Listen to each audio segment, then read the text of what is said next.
The Oswego City judge allowing News Channel 9 to record the proceedings. The first look at 23-year-old Olivia Henderson outside her popular TikTok page. Their front door was wide open, and they were within eyesight of the front door, laying on the couch indecently exposed to me. This is her last post, published October 26th, 2 weeks after her now-deleted video causing this controversy. Some of the claims that she had made on social media after the fact were not in fact true. Investigators determined the man, drunkenly unconscious on his couch, did nothing wrong. But he found out lewd images of him were published for thousands of TikTok users to see. So police criminally charged Henderson with 2 counts related to unlawful surveillance. Hey guys, Nathan Brendan Masters, long time no see. I thought I'd come on and drop a old school commentary style video. If you've been watching, you know I've been doing a lot of stuff, so I haven't had time to actually do any of these videos. But I did want to talk about something, and I can do this real quick, and that's why I'm kind of doing this video. But I want to talk about the DoorDash girl, and just something very weird I thought about. But I'm not going to say it's weird. It's kind of what a lot of people know already, or what a lot of people believe already. This is what social media does to people. I'm not going to jump. I'm not going to go from the ideal of, she pushed the door open, she went in the house, she didn't. I'm going to say, as of now, and I've watched multiple videos, people say she did, people say she didn't.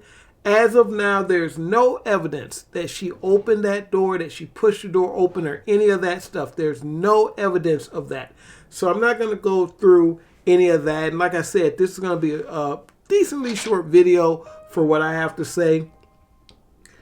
My opinion is that if she wasn't so TikTok brain, if she wasn't so social media brain, if she didn't see dollar signs, this would have never happened. And let me tell you why. I'm not going with anything that was said outside of her own story. Now, I'm going to let her tell her story. Nothing about this says this needs to go up on TikTok. This is a GTFO call the cops story. Like, how likely is it that it's cold outside? It's pretty chilly. Your ceiling fan is on. You got all your lights on in your house. You got your front door open, right? You just ordered DoorDash 15 minutes ago. And within 15 minutes of ordering DoorDash and it getting delivered to your front door, you're asleep on the couch with your pants and your underwear to your ankles, your front door wide open, your lights on. It's freezing outside. Like, come on now. Yeah, you're right. Come on now. It's freezing outside. The door is open. All the lights are on. His ceiling fan is on. You knew this was weird and out of place. That's a clue. Something's wrong. Call the cops. I'm a guy. You know what I would have done? Call the cops. From her story, I immediately said, this is what probably happened. Now, he says he went to the bar and he got drunk. I think, and this is just my opinion, I don't know. I think he probably did go to the bar. He may have got drunk. I think he probably smoked a little Zaza right there. And he got the munchies. He got hungry. And that's why he ordered DoorDash. And while waiting for that, he went to sleep. Probably went to sleep taking his clothes off or something. And he just didn't finish. Now, I don't know if this young lady has a lot of experience with the bar and party scene, and I'm not saying that she needs to have experience with that or not. I'm just saying this is not unheard of. People come home from a night of drinking and partying, they get home, and they're still kind of wired. They start doing things, and then next thing they know, they're asleep. And whatever they were doing, the door is still open, or they meant to do this, and, the water in the sink is still running and stuff like that. People told me stories like that. I woke up and the door was open, or the door was unlocked, or, they went to sleep in the middle of doing whatever they were doing, and they woke up kind of shook because they're like, whoa, wait a minute, what's happening right now?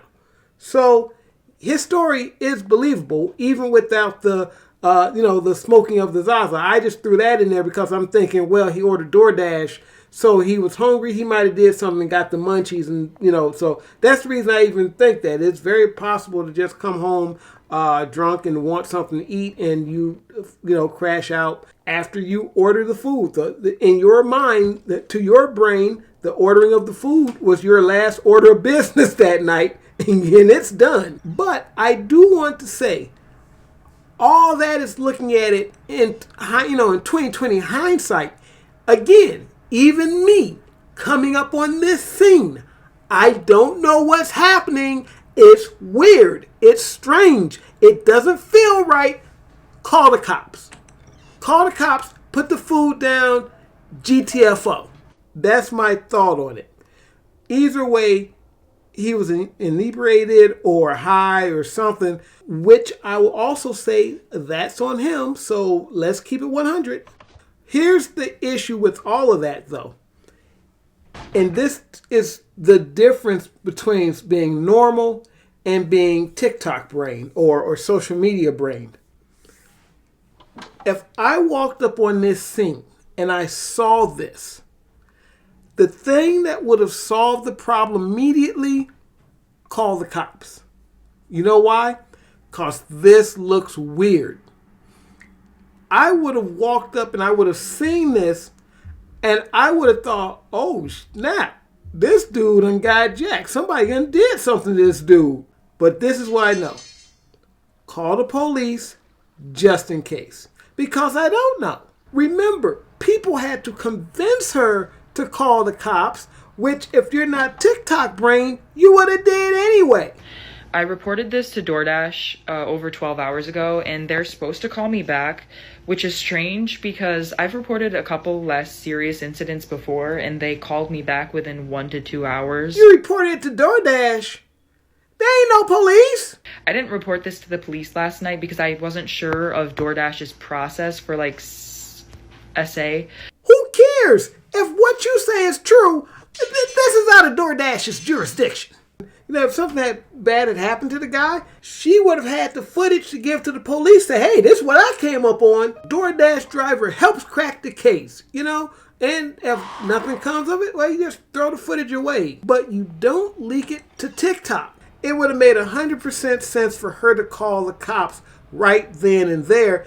And whatever the situation was, it would have been solved. And that is why it's hard for me to take her story seriously. This is not a blame the victim video. This is not a video where I'm saying men don't do weird stuff to women. That's not what this video is. Another thing, how did he know for sure that it would be a woman? There's a whole conversation about the fact that women get kind of weirded out by the fact that sometimes you'll get a woman's name, on the door, like you're ordering like for Grubhub or something, you'll see a woman's name and it'll be a man. That's something that's very common too. So how is it that he knew for sure that this would be a woman coming to his door? Sometimes the name will say, Charlene is coming to drop off your order. It's Hapu or Ray Ray or Pookie. It's anything but a Charlene. So this is something that's actually coming. So it's iffy to me that he would know it would be a woman. As a matter of fact, I would say out of all the times I ordered from Grubhub, most of the times it's a guy. Even if it says it's a woman. I think there's been about 5 times an actual woman dropped off an order. There's probably been a few more than that, but most of the times it's a guy. Now, I don't know if it's any different with DoorDash. Maybe they have some system in place but with Grubhub, I know for a fact, a lot of times it's going to be a guy. But like I said, I really believe she was seeing those TikTok dollar signs. TikTok got a lot of money. She's seeing those dollar signs, and if nothing else, the chance to go viral. And she did this instead of what she should have done. They were going to have to pay me for my second story time because that was over a minute long. They were going to have to pay me for all those views I got. So no, they took that right down. Absolutely not. They're not paying me for that. No. Hey, listen, I ain't gonna lie. Y'all know how I do. From my standpoint as a content creator, this is a valid crash out. But because this is a serious discussion, I think she should have kept this to herself, because yeah, people are gonna look at this and say, "Hey man, you're trying to monetize this." It makes you, especially when you use the term essay, when even your story doesn't say that happened. The story you told didn't say that happened. So I can see how people are looking at this and going, "Oh, okay." And again, this is when I say TikTok brain rot, social media brain rot. This is how those social media have you thinking. You're thinking about the money and the numbers. You got to separate it. You got to separate it from real life. You guys tell me what you think in the description. We'll talk about it. You guys know I got Curse Risen coming up. It's going to be on Kickstarter, so check it out. It's coming up next year, but I'm doing early promotion and all that, so I'm going to have some time, get some videos up and things of that nature. I am actually working on another project too, so a lot is going on. And so if you like the Victor Locke stuff and you like the Epitaph, Ultimate Control, Epitaph, Curse Risen, this is a continuation of those storylines and a big retcon of some of that stuff. So all this stuff is going to be nice and laid out. The story is going to be tighter and all that. So give it a read. You're going to enjoy it. Of course, it's a NSFW book, so it's a little spicy, So if you're a youngin', this one's not for you. Other than that, you guys take it easy. Nathan Brendan Masters. I'm gonna try to get on it, guys. I say it all the time, but I stay busy over here. But I'm gonna try to get on it with these videos on both channels. So I'm gonna be working those old school YouTube hours, guys. So be on the lookout. Hasta. Don't look back, we're here to stay. A life we knew would come one day. And this is it, the borderline to where the future leaves us behind. The fire will burn.